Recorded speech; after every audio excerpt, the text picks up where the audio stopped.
Alright guys, 4.6 Savage here today, and I want to tell you about seating your clutch for your direct clutch for your 4R70W transmission. Now, I'm going to redisassemble this and show you what you have to do. As you can see, I'm removing the parts. And you're going to remove the intermediate shaft. This is the stub shaft you buy. This is the hardened stub shaft. Then you pull, let's see, you go and you slide this out. Get that bearing there. Make sure you got that. Pull it out. See this.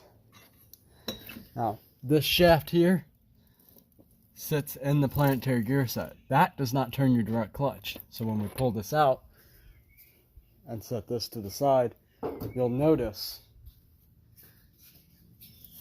this shaft. This shaft is where the intermediate shaft splines into.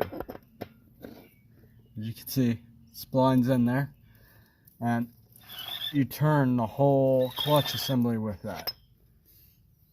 And that turns your one-way roller clutch.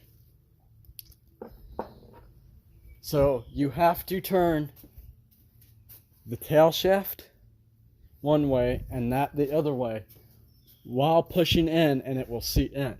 So you can get the snap ring here.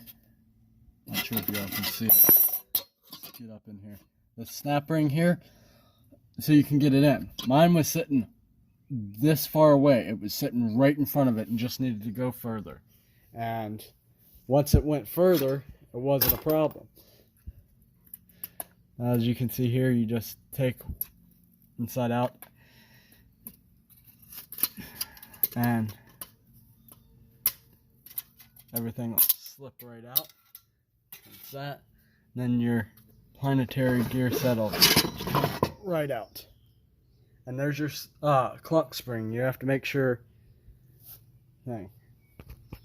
Alright, that's all for this video. Remember, be safe.